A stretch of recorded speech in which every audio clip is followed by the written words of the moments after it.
Skuad Garuda bersiap menghadapi Jepang di laga terakhir Grup C kualifikasi Piala Dunia 2026 zona Asia. Meski timnas sudah lolos ke putaran keempat, laga ini tetap penting untuk meningkatkan kepercayaan diri para pemain. Lalu apa yang harus disiapkan untuk laga di Osaka nanti? Kami membahasnya bersama dengan analis sepak bola Binder Singh yang telah bergabung bersama kami di Kompas Petang. Dan juga sudah bergabung bersama kami Ibu Yohana Kambu, ibu dari pemain timnas Ricky Kambuaya. Selamat petang semuanya, selamat petang. Selamat petang. Selamat sore, Mama Yohana. Ya, selamat sore. Ini anak Mama yang tercinta ini sedang berada di Osaka begitu, tengah bersiap untuk menampilkan penampilan yang terbaik pada saat melawan Jepang. Terakhir berkomunikasi seperti apa?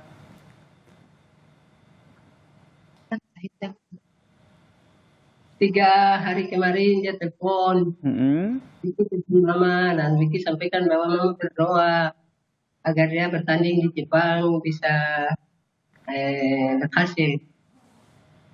3 hari terakhir ya. Kemarin atau hari ini ada berteleponan dengan Ricky, Mama?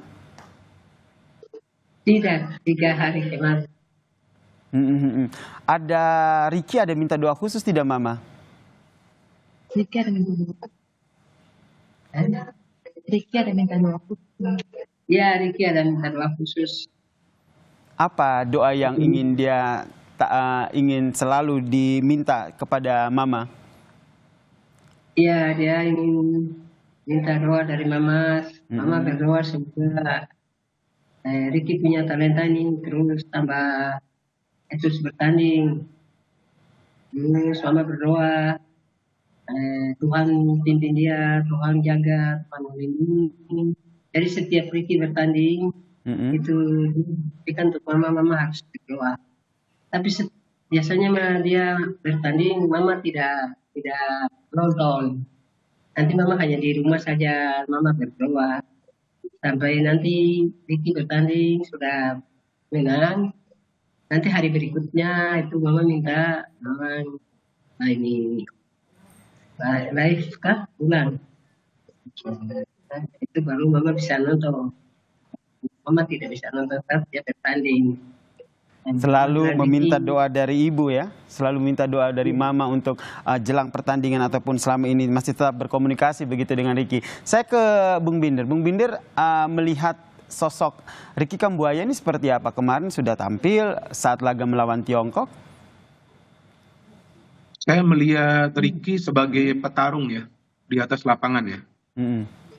Dan di pertandingan melawan China, dia merupakan pemain yang punya inisiatif untuk juga melakukan pergerakan individu dan juga pressing para pemain tim lawan, tentu dengan bantuan rekan-rekan yang lain. Tapi secara ofensif dia memang menjadi pemain yang sangat membantu proses serangan. Karena kan di pertandingan melawan China itu kita perlu ya pemain-pemain yang punya keberanian dalam pengambilan keputusan.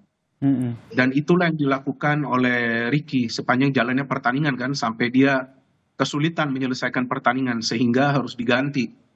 Bahkan karena Ricky lah ada penalti bagi timnas Indonesia kan, karena dia masuk itu. Dia masuk, dia pressure pemain China dan dia memaksa pemain China itu melakukan pelanggaran.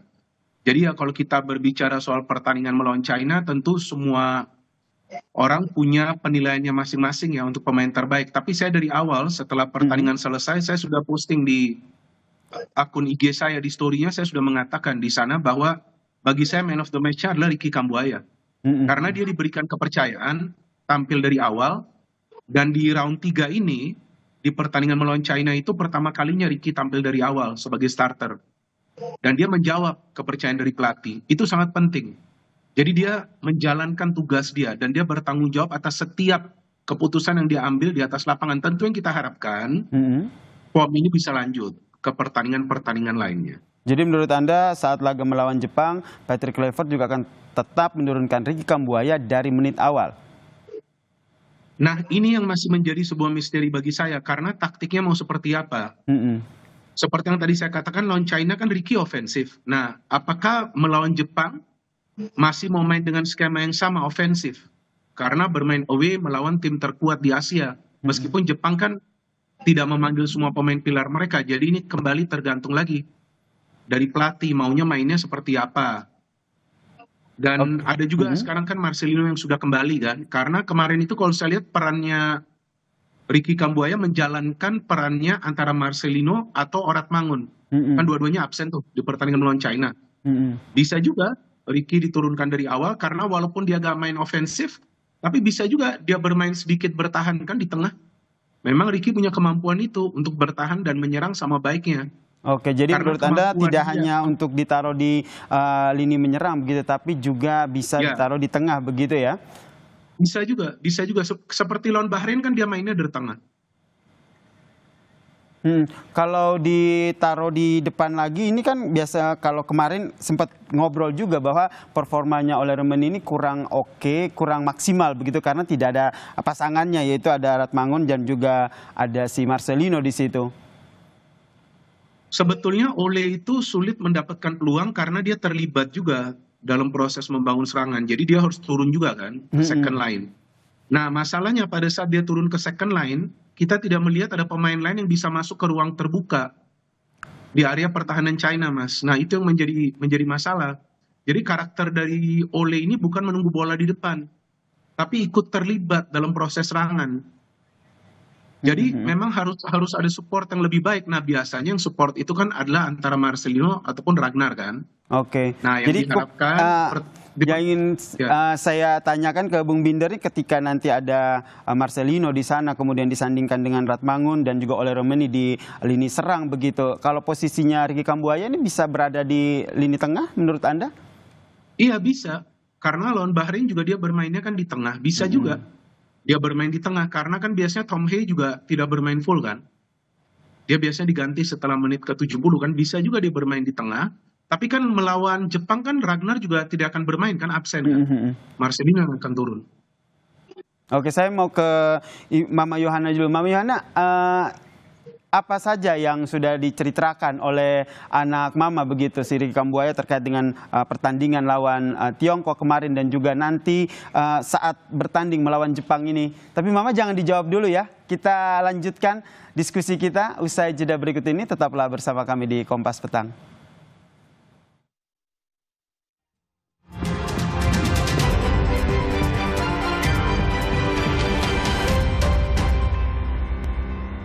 Kita masih membahas bagaimana persiapan timnas jelang laga melawan Jepang. Masih bersama saya, analis sepak bola, Bung Binder Singh, dan juga ada Mama Yohana, ibunda dari Ricky Kambuaya.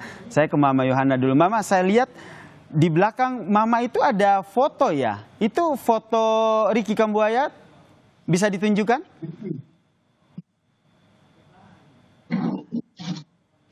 Iya, ini fotonya Ricky Kambuaya.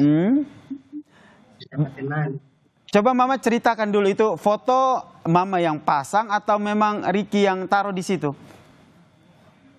Ricky yang taruh di sini. Kapan itu?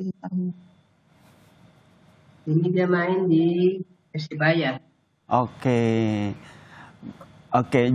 Kalau dari Mama sendiri sebagai orang tua melihat talenta ataupun bakat dari Ricky ini sejak kecil atau bagaimana Mama? Waktu itu dia bersama dia punya kakak dari adik. Mereka selalu sekolah kalau pulang. Orang pokoknya itu harus main bola-bola kecil. Main di kompleks kayak begitu. Tapi papanya Ricky dorong dia untuk mereka terus bertanding latihan itu. Tapi mama tidak bisa. Mama punya kemauan harus sekolah. Saja. Cuma katakan bahwa Ricky main bola nanti pada akhirnya ada pensiunan, ya. Dia harus sekolah. Begitu, tapi papanya Ricky punya kemauan untuk sekolah, harus olahraga, harus main bola di kongres. Itu dari kongres saja.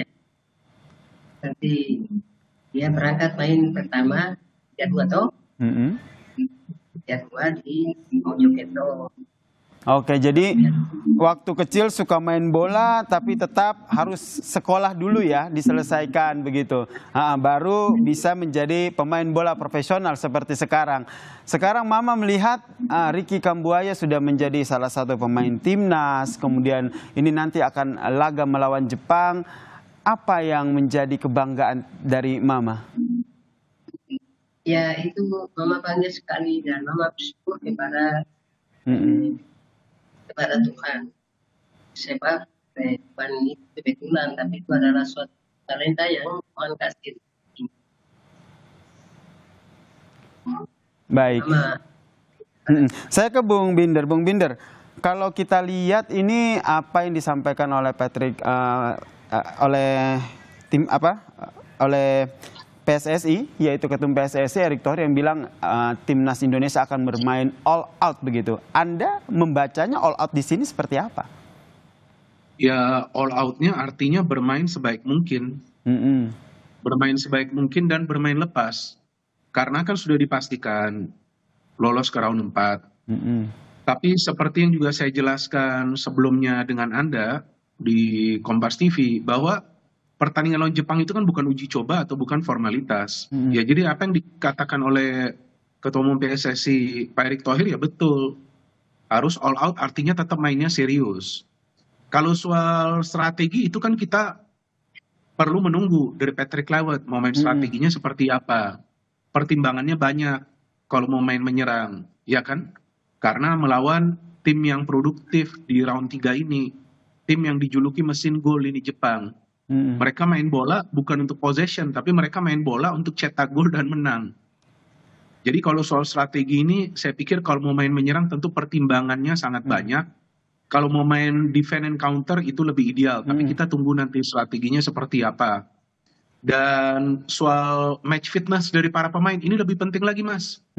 Karena lawan China itu kan habis-habisan tuh. Main di GBK, ya kan, karena butuh kemenangan. Nah, jadi saya pikir kalau soal line up, nanti tergantung lagi asesmen dari tim kepelatihan atau meskipun dari Patrick Kluivert sendiri bilang bahwa tidak akan terlalu merubah komposisi pemain ya. Ya betul, tapi kan bisa saja nanti last minute ada pemain yang tidak fit, kan bisa saja Mas. Kan mereka masih menjalani latihan hari ini juga kan. Nah ini yang kita harus tunggu. Kalau soal tidak akan banyak perubahan, ya betul. Saya tidak yakin akan ada banyak perubahan. Karena walaupun ini bukan pertandingan yang menentukan lagi, karena timnas Indonesia kita sudah lolos ke round 4, tapi kan perlu juga menjaga chemistry di antara para pemain, iya kan? Jadi kalaupun mau ada perubahan, saya pikir tidak akan terjadi perubahan yang besar-besaran gitu. Mungkin seperti Marcelino kembali bermain, Martin Pas kembali bermain, satu pergantian lagi di tengah dan satu pergantian lagi di belakang yang sewajarnya saja. Oke, jadi menurut Anda tidak akan ada perubahan yang terlalu besar begitu ya dengan komposisi dibandingkan dengan bermain dengan lawan Tiongkok kemarin. Kalau saya ingin menanyakan soal bagaimana dengan Jepang sendiri, Anda melihat ini akan all out atau menurunkan layer keduanya karena mereka juga sudah otomatis lolos begitu ke Piala Dunia? Iya, memang pelatih Jepang kan tidak memanggil banyak pemain-pemain intinya kan, bahkan ada 7 debutan kan. Jadi ya kemungkinan memang ini yang turun ini bukan Jepang yang sebenarnya. Tapi bukan berarti ini Jepang yang lemah. Tetap aja ini Jepang yang kuat. Karena konsep permainan Jepang itu tidak berubah. Lawan Australia, oke betul, Australia bisa menang. Hasil akhirnya Australia menang, tapi Jepang itu mengurung Australia. Dan memang Australia itu dengan pelatih baru mereka nih, Popovich kan sebelumnya kan pelatihnya beda tuh. Graham Arnold, setelah lawan Indonesia kan dia diberhentikan, kemudian masuk nih Popovich.